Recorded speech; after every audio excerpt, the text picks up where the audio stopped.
Itu pas kebetulan ada pesanan catering itu hampir sekitar berapa ya dulu? 4.000 piece. 4.000 sampai subuh saya bekerja, Mas. Sampai nggak ada merem-meremnya. Saya bekerja giling adonan itu sambil merem. Bos saya itu waktu melihat saya merem, saya dilempar adonan. Niat kerja nggak? Kalau nggak niat, pulang. Dari situ kok kerja gini banget ya. Dari jam 2 siang sampai subuh belum istirahat sama sekali. Makan pun sambil jagain adonan. Jadi nggak bener-bener istirahat itu nggak. Aku sama temanku diskusi, yuk kita nekat pulang. Ngapain di sini? Apalagi kan kerja juga nggak lihat waktu gitu kan. Akhirnya kita pulang, Mas. Kita pulang pun nggak bilang sama bosnya. Kita langsung minggat.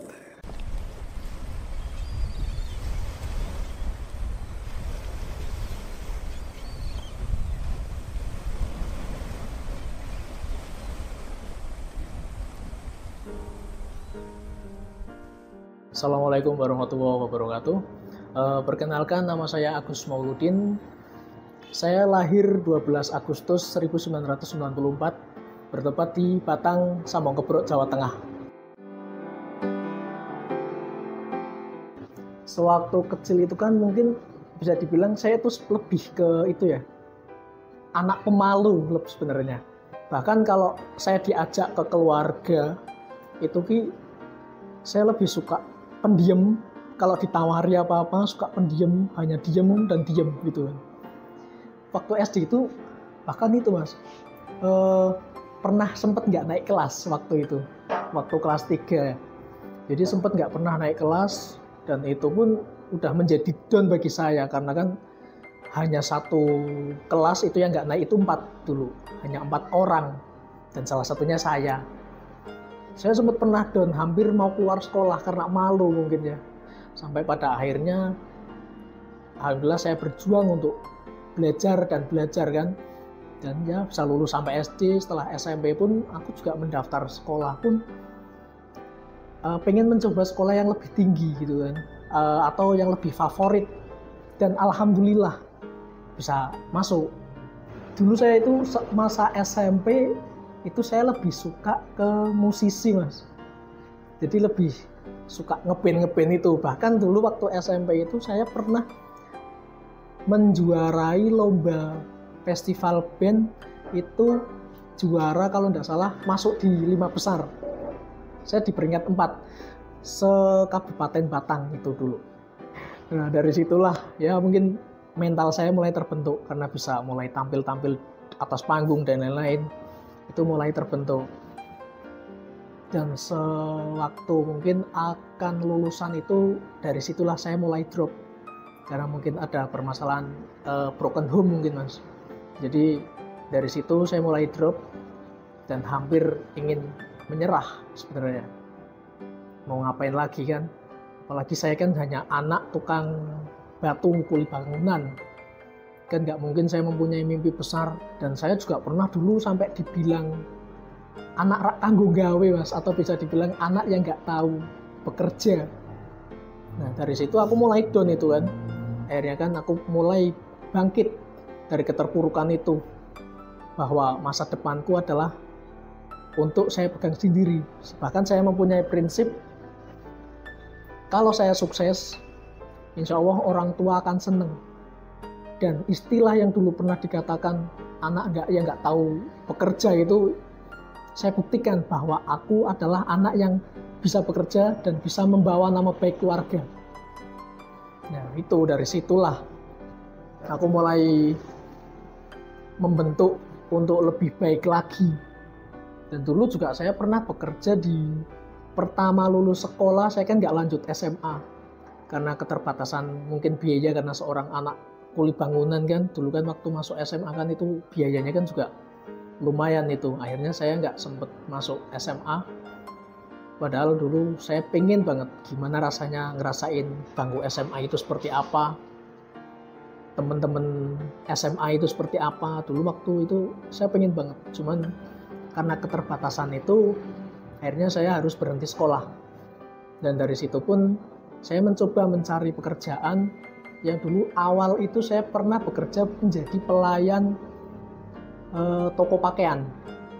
Jadi kerjanya itu full 12 jam, berangkat jam 9, pulang jam 9. Jadi nggak ada jeda waktu untuk main sama temen ataupun sama orang terdekat gitu, nggak pernah. Karena dari pagi sampai malam jam 9 full bekerja. Cuman saya buktikan bahwa di situ juga insya Allah aku akan bisa membawa nama baik keluarga. Dulu gajinya itu masih sekitar 400.000 satu bulan. Itu kalau dibilang cukup, ya nggak cukup. Waktu itu saya pengajuan resign, saya bekerja di 6 bulan itu, saya pengajuan resign itu nggak boleh. Ya mungkin itu kan ada penilaiannya dulu waktu bekerja di toko pakaian itu ada penilaiannya. Jadi semasa kalau ada pelayan yang datang itu lebih banyak mana, lebih banyak layanin apa. Dulu saya bisa dibilang pelayan paling rajin ini sebenarnya. Jadi pelayan paling rajin, saya sampai mau keluar atau resign itu sampai nggak boleh. Cuman kan nggak mungkin juga saya harus bekerja tiap hari 12 jam kayak gini kan. Akhirnya saya pengajuan resign baru di ACC itu 2 minggu. Akhirnya saya pengajuan resign, habis resign saya nggak langsung bekerja. Tapi hanya sekitar 5 hari saya nganggur.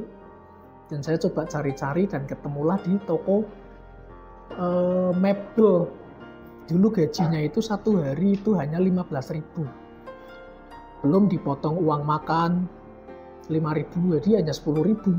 10.000 untuk pegangan satu hari itu nggak cukup banget lah untuk anak muda kan. Kalau dihitung 10.000 kali sebulan hanya 300.000. Makanya saya dulu waktu uang makan saya hanya harusnya untuk makan siang itu saya simpen, jadi satu hari 15.000 untuk tambahan. Ya serba kekurangan, ya pasti. Apalagi kan saya nggak mungkin juga harus meminta orang tua, harus minta beli ini tuh. Saya nggak mungkin lah. Karena kan juga saya tahu keadaan orang tua saya seperti apa. Bahkan saya dulu kalau waktu pengen jalan-jalan itu harus nunggu temen yang bawa motor. Karena saya nggak punya motor waktu itu. Jadi mungkin masa kecil saya sangat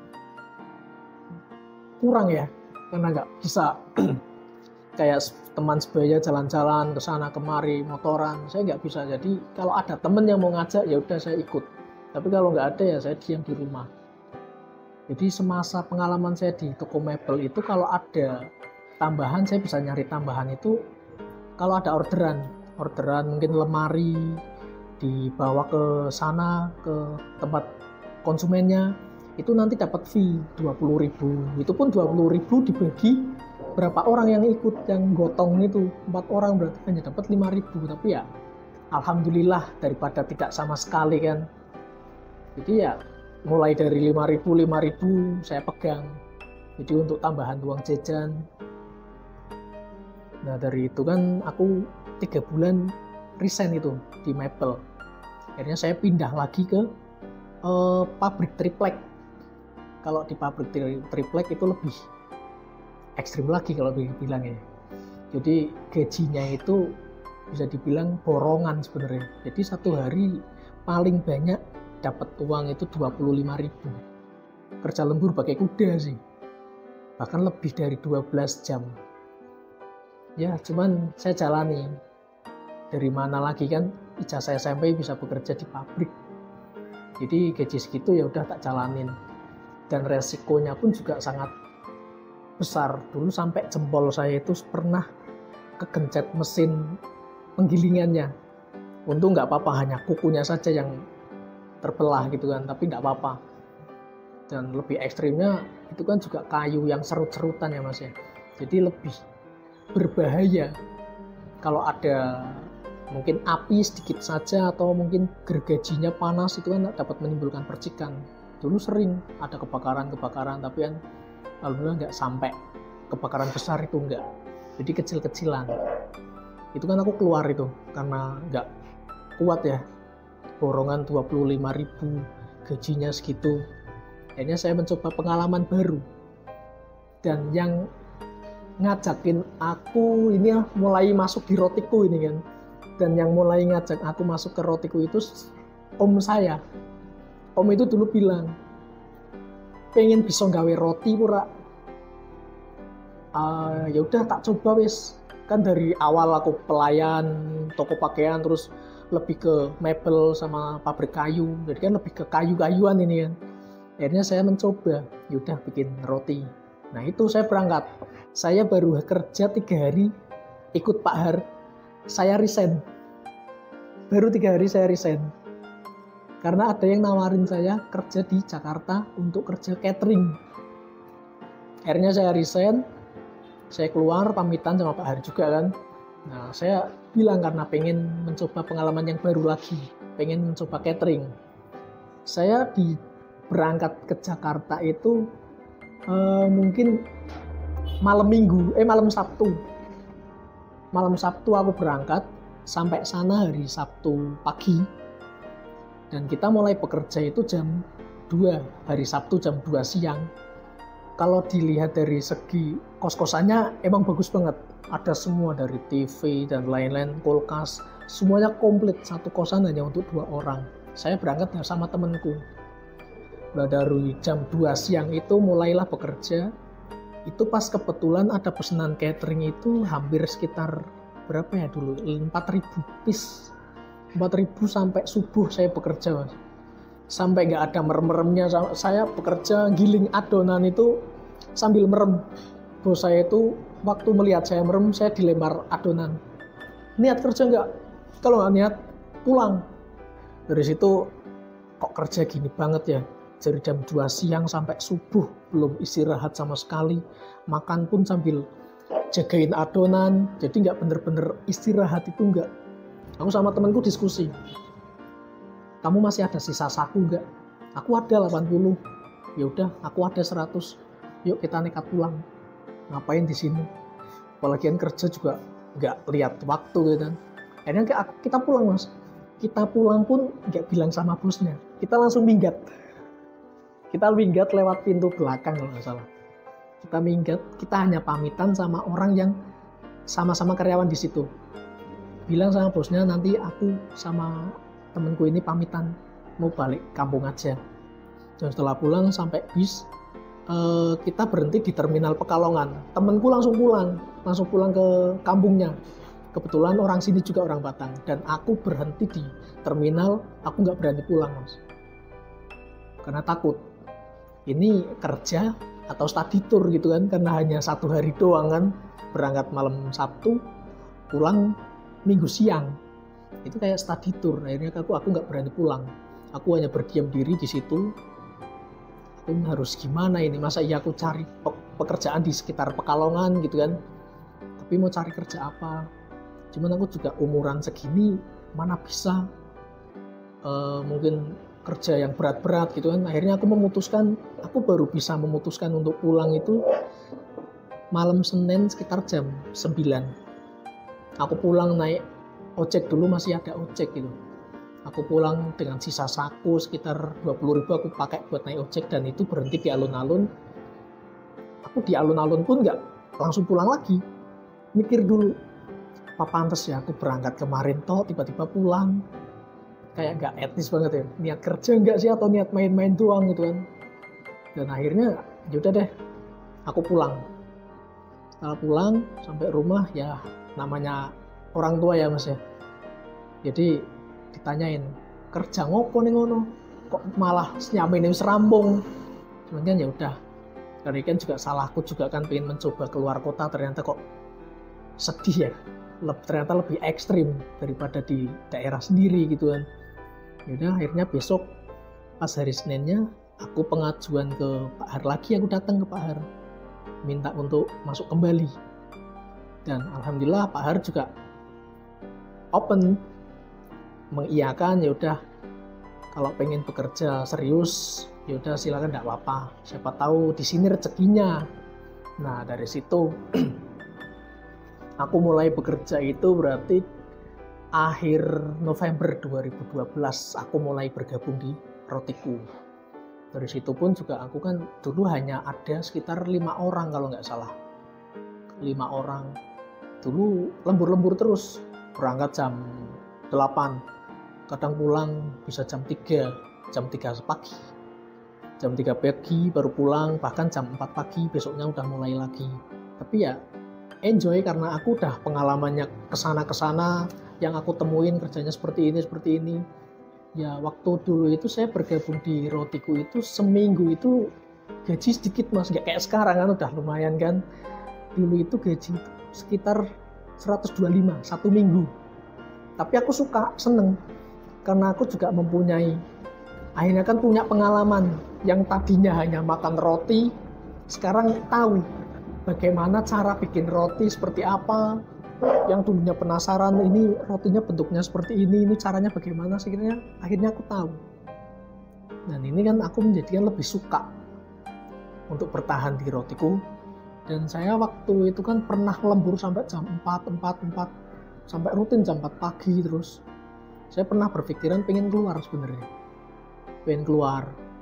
Dan nggak tahu kenapa, atau mungkin ini suatu kebetulan atau apa.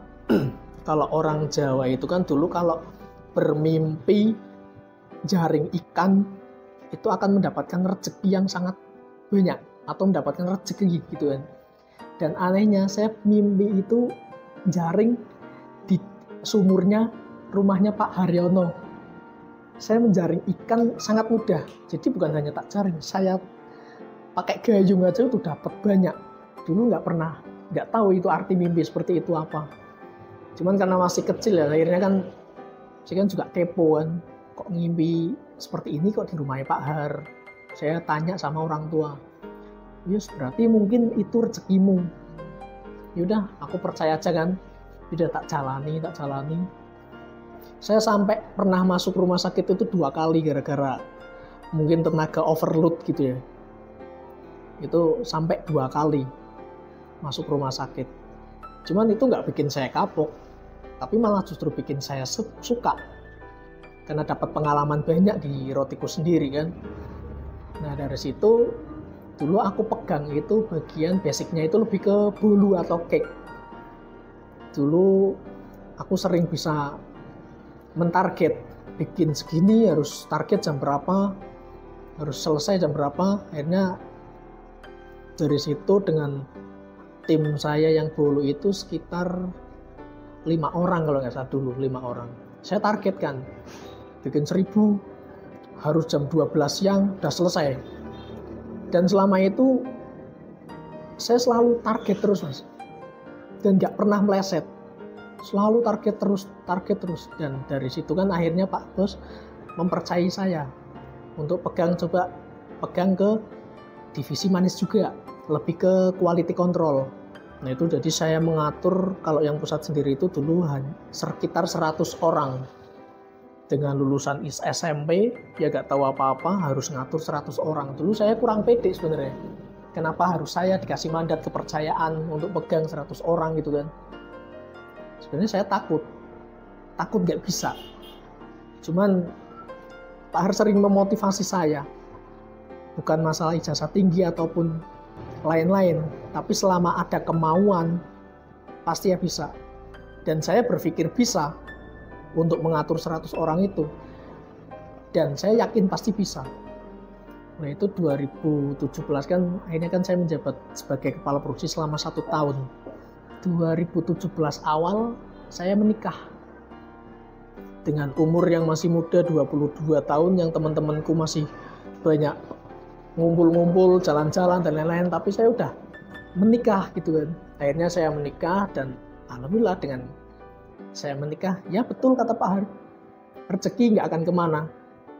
Akhirnya dari situ jenjang karir pun mulai naik. Dan di akhir 2017 saya dikasih rezeki, anak saya yang pertama. Saya diberikan kepercayaan oleh Allah untuk dikasih momongan. Nah itu semakin giat saya bekerja kan, karena udah ada tanggungan, selain istri kan juga ada anak juga. Saya mulai giat banget, pengen belajar terus dan belajar. Nah dari situ saya belajar untuk membenahi cabang-cabang dan lain-lain supaya produksinya bagus, kualitasnya bagus, dan juga SDM-nya pun juga baik-baik dari segi attitude, pengetahuan, dan juga mentalnya juga baik. Bekerja di Rotiku ini saya bangga, ya pasti bangga. karena banyak sesuatu hal yang menjadi pegangan saya atau banyak ilmu yang saya dapatkan di sini, dari masalah pengaturan SDM seperti apa, cara bikin roti yang baik itu seperti apa, saya akhirnya tahu semua. Dan saya bangga bekerja di Rotiku sampai saat ini.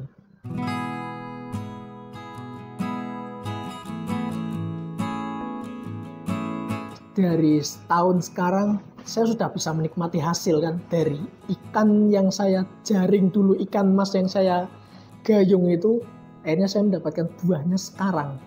Jadi suatu keberhasilan itu bukan yang instan, tapi butuh proses. Aku pun semakin yakin bahwa inilah hasil dari ikan yang saya petik atau yang saya jaring dulu itu, mimpi ikan itu kan, mimpi ikan mas.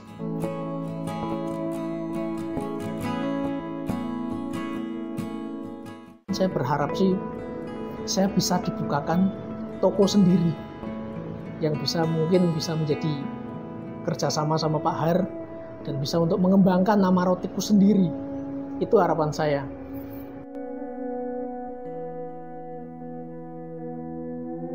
Saya Agus Mauludin selaku manajer produksi di Rotiku mengucapkan terima kasih.